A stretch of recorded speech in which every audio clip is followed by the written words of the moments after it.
Live your best life.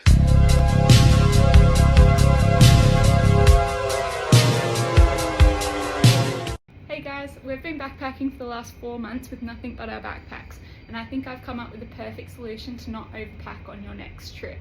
Especially when backpacking, you want to keep your bag to under 15 kilos, just because you're carrying all this stuff around all the time and you don't want it to stop you from actually doing anything. So first of all, I think having one pair of pants for every kind of scenario is probably the easiest way to start, and then add from there. So for me, I packed 2 pairs of jeans.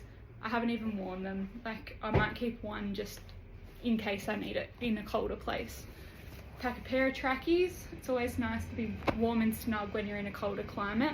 Obviously that's going to change depending whereabouts you're going and what time of year. It was quite cold in Turkey when we first arrived, so we were quite lucky to have the warmer clothes with us.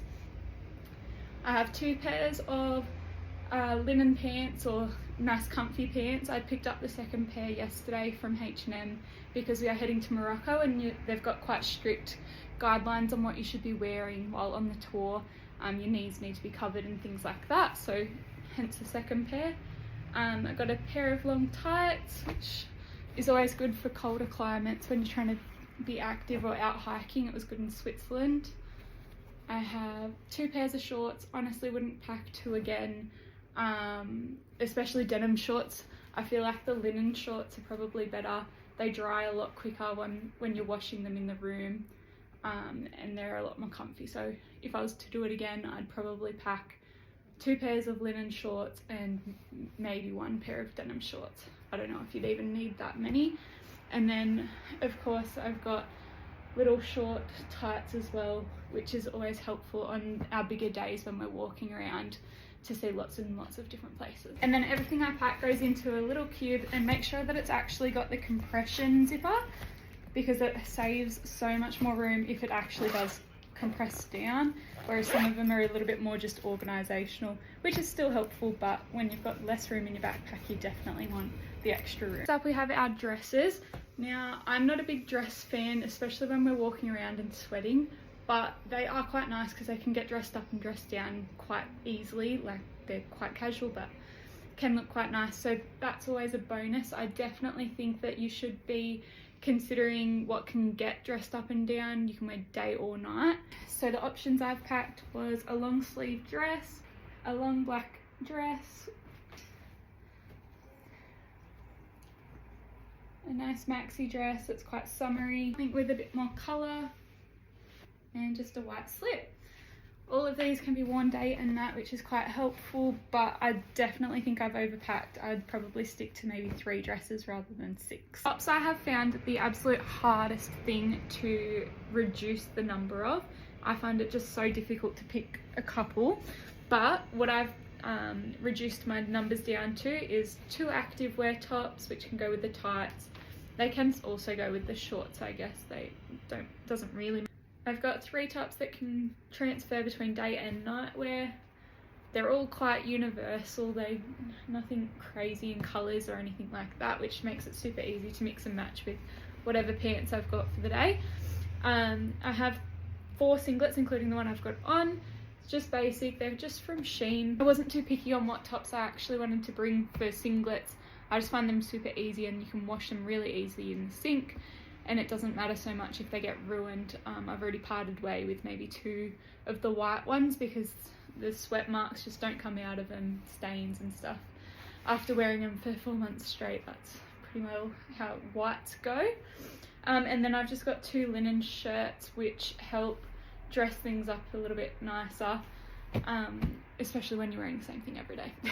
Now, as for jumpers, it's going to be totally subjective to where you're going and how long you're going for, but I have 3 different types of jumpers. So I've got one that's kind of a windbreaker, and it has fleece on the inside, so it's nice and warm. You don't really have to wear too many layers with it because it keeps you quite protected. Just a normal jumper. That's good for when you're on the bus or the plane and it gets a little bit chilly with the aircon. And my trusty old puffer jacket. This has been with me for so many years and I just love it. I can't get rid of it. I take it everywhere with me. 3 jumpers is probably slightly overkill, but I also don't know what I'd part ways with.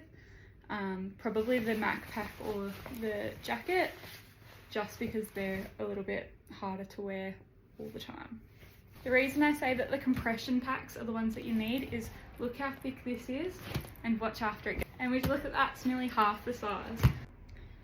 And last but not least, I love a little jumpsuit or play suit. So I've got 2 here. I think I started out with maybe 4 at the start of the trip. As we've gone on, I've just reduced the number as they've kind of gotten ratty, which is totally fine. I think that's something to consider, is that the clothes that you're wearing, you are wearing them quite frequently, so they will probably deteriorate quicker than they would at home. As for swimmers, it can be quite tricky. I know everyone wants to get their photo in all their different types of bikinis at different beaches and stuff, and they don't weigh much, so they don't take up much room. It's purely preference. I think I started out with maybe 3 or 4 pairs, and I've dropped down to my 2 favourites, which I knew was going to happen at the start when I first packed. I kind of assumed that I'd get rid of the 2 that I'd had already for a little while, and they would kind of get to the end of life before the trip ended. Now, the most important thing is what shoes you want to bring. So I think most importantly, bring a pair of good joggers, because there is so much walking to be done. We've done probably like over 10,000 steps on a boring day where we haven't done much, and most days is around the 15 to 20,000 step mark. My Birks are well and truly worn through. I have a awesome tan line on my feet from them. They probably won't last the trip, judging by how much they've been worn through, and how much they smell, of course, but they are super duper comfy. We also packed our Archies. Haven't worn them quite so much. I think you'd probably be better off wearing just normal thongs like Caviar. And my absolute biggest regret is bringing these chunky boys. They're way too heavy. They don't quite fit right, especially if we're trying to walk around. And they're really, really heavy and take up so much room in the bag.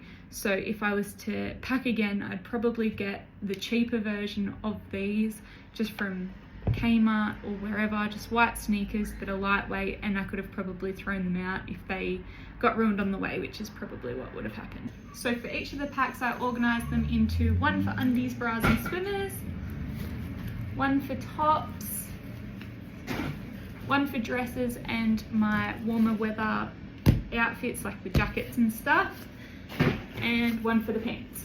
It keeps everything nice and organised and nice and compact, and it fits perfectly into the bag. There's a special way to pack it, which I'll show you next, the way that we can pack our bag, and we fit so much more in it. And it definitely helps if you've got no washing, because everything fits perfectly into the cubes. So that's probably all our clothes we've packed for the trip, but I will do another video with everything else that we've packed in the coming weeks.